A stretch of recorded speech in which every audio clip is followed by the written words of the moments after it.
Hello guys, आज की video में हम आपके लिए जो टॉपिक लाए हैं वो पास्ट कॉन्टिन्यूअस टेंस पर आधारित है। बच्चों, मैं इधर जो है रेगुलर आपको पैसिव वॉइस पे वीडियो दे रहा हूँ। तो आज का मेरा टॉपिक है पास्ट कॉन्टिन्यूअस टेंस का पैसिव हम हर प्रकार के सेंटेंस को कैसे बनाएं। अफर्मेटिव सेंटेंस में हम जैसे ले लेते हैं कि ही वॉज प्लेइंग क्रिकेट। बच्चों, आप जानते हैं कि इसका सब्जेक्ट ही है।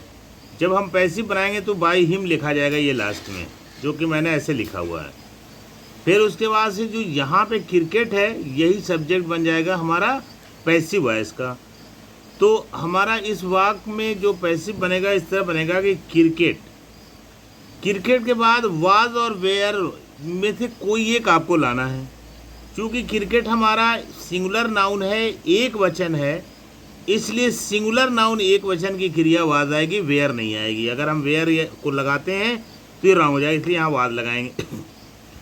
आपको मालूम है मैंने प्रेजेंट कॉन्टिन्यूअस में बताया था कि जब आईएनजी वाला वर्ब एक्टिव वॉइस में हो तो पैसिव वॉइस में उसको बनाने के लिए बीईआईएनजी बीइंग लिख करके तब उसका हम थर्ड फॉर्म लिखते हैं। यहाँ मैंने बीइंग लिख करके थर्ड फॉर्म प्लेड लिखा है और फिर बाय। तो पूरा आंसर इस तरह हो रहा है, cricket was being played by him. Cricket इस वाक्य का ऑब्जेक्ट था जो सब्जेक्ट बन गया पैसिव वॉइस में। फिर उसके बाद सहायक क्रिया हेल्पिंग वर्ब वाज वर्ब में से कोई लाना है तो वाज हो गया। फिर उसके बाद ये जो क्रिया है प्लेइंग, इसको हम थर्ड फॉर्म में बदलेंगे तो बीइंग प्लेड लिखेंगे और बाय लगा के हम जो सब्जेक्ट है हमारा एक्टिव वॉइस का उसको पैसिव वॉइस में ऑब्जेक्ट लगा देंगे। एक एग्जाम्पल और आप देख लीजिए, you were knitting sweater. You were knitting sweater. अब देखिए स्वेटर हमारा सब्जेक्ट बन जाएगा और स्वेटर चूंकि सिंगुलर नाउन एक वचन है इसलिए हम वाज लाएंगे, वर नहीं लाएंगे, वाज लाएंगे, स्वेटर वाज। अब जो नीटिंग है इसको बीइंग बीईआईएनजी बीइंग लिख के नीटेड लिख देंगे और बाय लिख देंगे यू।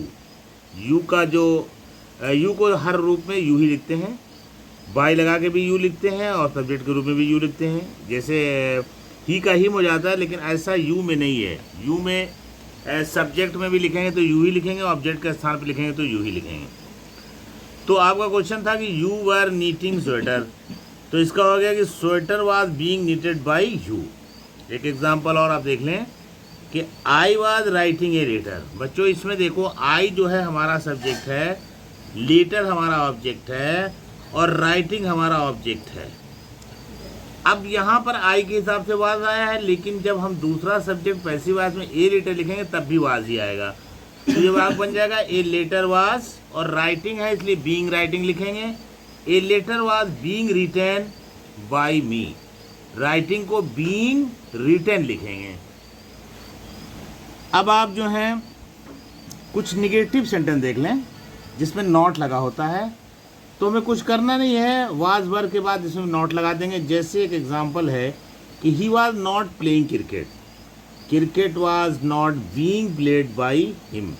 जो आपका वाक्य है cricket was being played by him, तो इसी वाज के बाद नॉट लग गया वो, तो वाक्य बन गया कि cricket was not being played by him. Cricket was not being played by him. उस तरह से आपका है कि you are not knitting a sweater, हो जाएगा sweater was not being knitted by you. बस यहीं पर देख लीजिए वाज और वर्ब के बाद नॉट लग जा रहा तो निगेटिव हो गया। एक एग्जांपल और आप देखें, I was not writing a letter, तो क्या होगा, a letter was not being written by me. I का मी हो जाता है बच्चों, इसलिए यहाँ मी लिखा गया। अब आप इंट्रोगेटिव वाक्य देखिए, जो प्रश्नवाचक वाक्य होते हैं उसको हम कैसे बनाते हैं। जैसे वाज ही प्लेइंग क्रिकेट, क्या वो क्रिकेट खेल रहा था, तो यहाँ वाज। अब हम क्रिकेट लाएंगे तो क्रिकेट के हिसाब से भी वाज ही होगा। अगर यहाँ पर कोई और प्लूरल बहुवचन सब्जेक्ट होता और हम एक पैसिव वॉइस का अगर बहुवचन सब्जेक्ट लिखते तो बच्चों यहाँ पे हमारा वाज की जगह पर वेयर भी हो सकता था। तो हमारा हो जाएगा कि was cricket being played by him. Was cricket being played by him, ये हो जाएगा was cricket being played by him. उसी तरह से आपका है कि दूसरा लिख लीजिए कि वर यू नीटिंग स्वेटर, तो आपका हो जाएगा was sweater being knitted by you. बच्चों देखो वर जो है यू के साथ लगा है, लेकिन जब हमारा सब्जेक्ट बदल रहा है, स्वेटर आ रहा है, तो वाज हो जाएगा, क्योंकि स्वेटर एक वचन है, तो वाज हो जाएगा was sweater being knitted by you. और देखिए आपका है was I writing a letter, I के साथ वाज लगता है इसलिए वाज लगाएगा। अब यहाँ लेटर सब्जेक्ट होगा तब भी वाज आएगा, तो was a letter being written by me. कुछ ऐसे एग्जाम्पल देख लें आप जिसमें प्रसूचक शब्द भी लगे रहते हैं, जैसे what, where, when, why, how, इस तरह, हु, हुम, तो यहाँ लगा वाई से लगा हुआ है। Why was he writing a letter, तो वाई को वाई ही रहने देंगे, ठीक है। और वाज की जगह पे जो नया सब्जेक्ट के उसके हिसाब से अगर वाज सूटेबल है तो वाज लिखेंगे, नहीं तो बदल देंगे। तो नया सब्जेक्ट ए लेटर है तो इसके साथ वाज ही रहेगा, तो हो जाएगा why was a letter being written by him. देखिए ही और जो आपका लेटर है यही चेंज होगा, और ये तो नए सब्जेक्ट के हिसाब से वाज वर बदलता रहेगा। तो आपका होगा why was a letter being written by him. तो वेयर से है where were you hearing the news. अब देखिए वेयर तो चेंज नहीं होगा, यही रहेगा।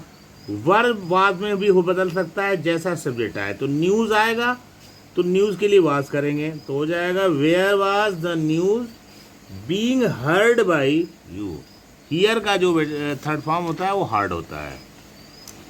हाउ से ले लीजिए, how was they getting prices.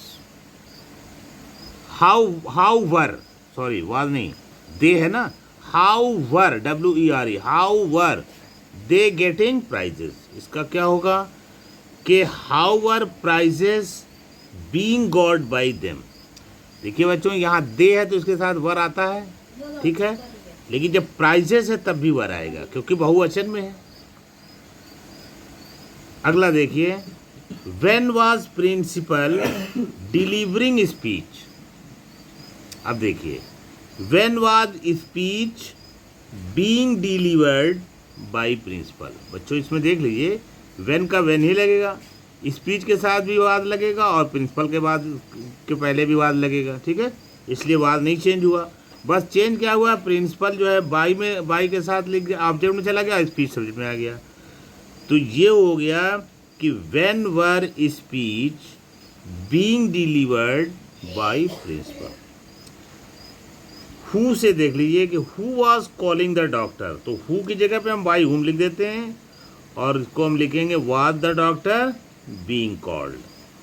Who की जगह पे by whom, was the doctor being called. एक एग्जांपल और हु से देख लीजिए कि who was checking the files. अब देखिए बच्चे यहाँ पर वाज है, ठीक है, नए सब्जेक्ट के अनुसार वर भी हो सकता है, तो यहाँ हो गया by whom were the files, ठीक है, being checked, by whom were the files being checked।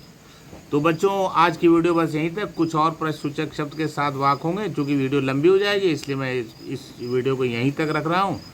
अगली वीडियो में कुछ और हम इंट्रोगेटिव सेंटेंस आपको समझाएंगे और उसके बाद से अगला सेंटेंस अगले टेंस पर हम आपको वीडियो देंगे। तो बच्चों वीडियो अच्छी लगी हो तो इसको लाइक करो, सब्सक्राइब करो। बच्चों चैनल को आप सब्सक्राइब नहीं करते हैं, लाइक नहीं करते हैं, इससे मोटिवेशन नहीं हो पाता। Thank you so much for watching my video.